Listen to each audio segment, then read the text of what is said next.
Thank you so much.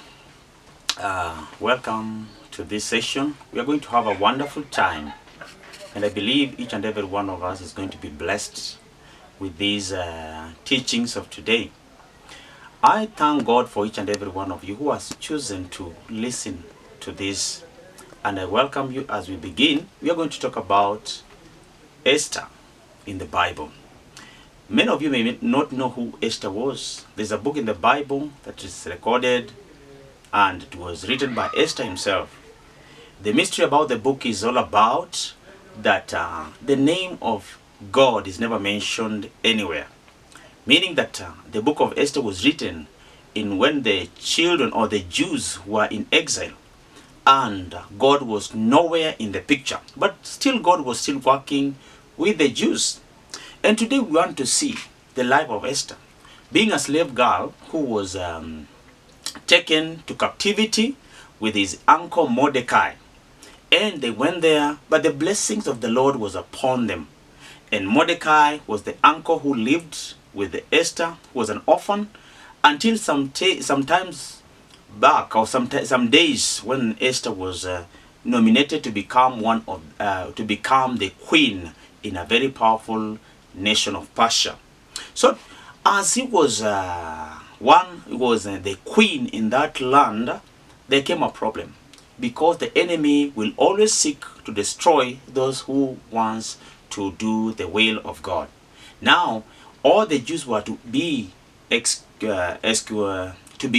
destroyed or to be killed by Haman. But now when the word reached Mordecai made a request to Esther, because now Esther was the queen, and we want to read from the Bible in the book of Esther, chapter 4 and verses 13.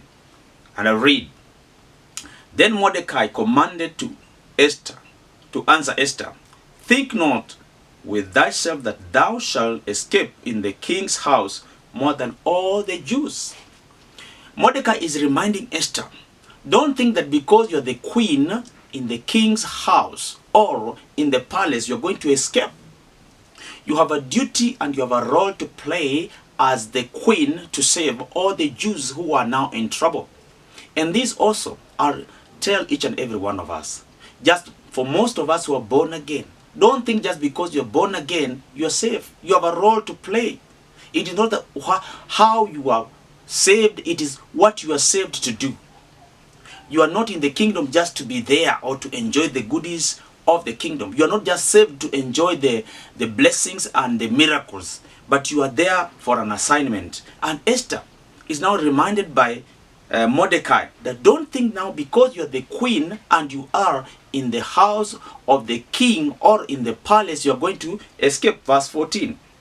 The Bible says, "For if thou altogether hold thy peace at this time, then shall their enlargement and deliverance arise to the Jews from another place, but thou and thy father's house shall be destroyed. And who knows whether thou art come to this kingdom for such a time as this?" Mordecai is still reminding Esther and is telling her that don't think, or if you hold your peace, if you don't speak a word, deliverance will come. Just the way we as Christians who are born again, deliverance will always come. God will always have his remnant and God will always act, whether you speak it or not. Because even Jesus said, if these children don't even speak or don't even sing, I can raise up the stones so that they can praise me. So here we know that God is powerful. God is awesome. And now Mordecai is reminding Esther, telling her that don't hold your peace. Go into the king's chamber. And no, it was unlawful for someone to enter into the king's chamber uninvited. That means if you went there uninvited, then you were to be killed.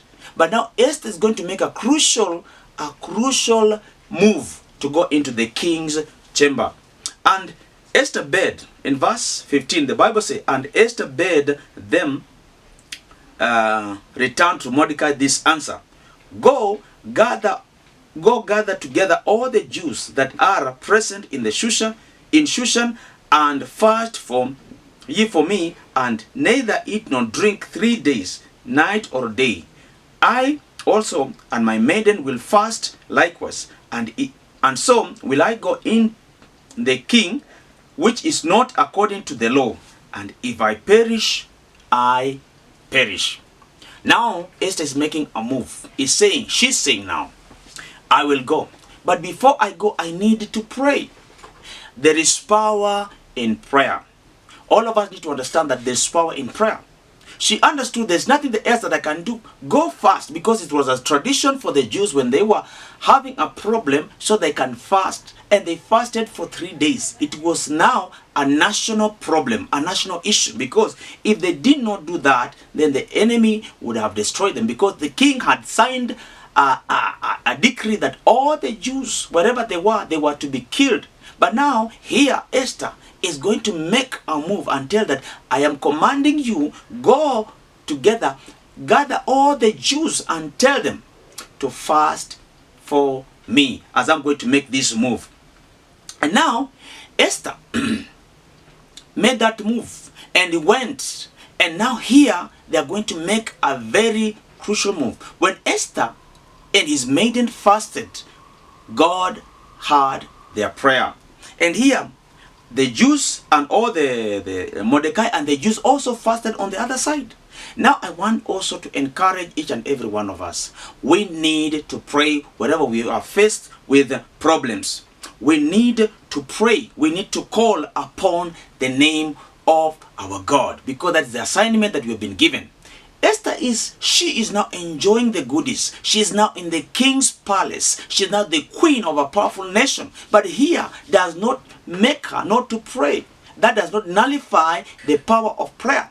She acknowledges that for me to make this move, for me to go into the king's presence uninvited, I need to pray, because it means death. And she says, I will go. Whether if I perish, let me perish. God is looking for people who are going to sacrifice their lives to say that if I perish, I perish. I will go an extra mile. I'll go and do something for the Lord. Even if it means perishing, I'm ready to die. And God is going to make a move in our life. So most of us need to understand. We need to know that God has put us in that position. He has selected you to become maybe a manager somewhere. You are maybe a father to your family. You are a mother to your family. Your duty, it is to represent God. And even if it means I'm going to sacrifice my life for this duty, for this cause, then God is going to come through. Here, Esther, she's now going to make a crucial move to go to the king's palace. So Mordecai went his way and did according to all that Esther had commanded. Mordecai went and said to all the Jews, now this is the moment for us to make a move. This is a moment for us to move forward. This is a moment for us to seek God in everything that we have been entrusted, because we know that even if we don't do that, the enemy is ready to do us in. The enemy is ready to kill us. And here Mordecai and Esther, they mobilized all the people to pray. And even today, we have a day that the Israelites are celebrating because of what Esther did. Because were it not for that move, all the Jews would have been excommunicated throughout the world, and we could not even have the Bible that we are reading today.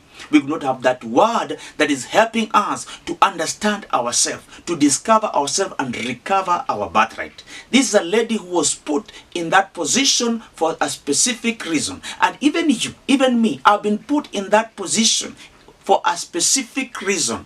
I'm here for a specific reason. I'm going to use maybe the voice, maybe to touch somebody's heart, to encourage somebody who is discouraged, to help somebody who is in need. Maybe you are there with a reason, and God has selected you to be there with a reason. So let's also gang up together and everybody stand his or her position so that we can move together as a people. Thank you so much. We love you. I love you so much for having time to listen to this, and I pray that may you please subscribe to this channel and also share and like, so that you can have more videos that are going to be coming. Thank you, and God bless you.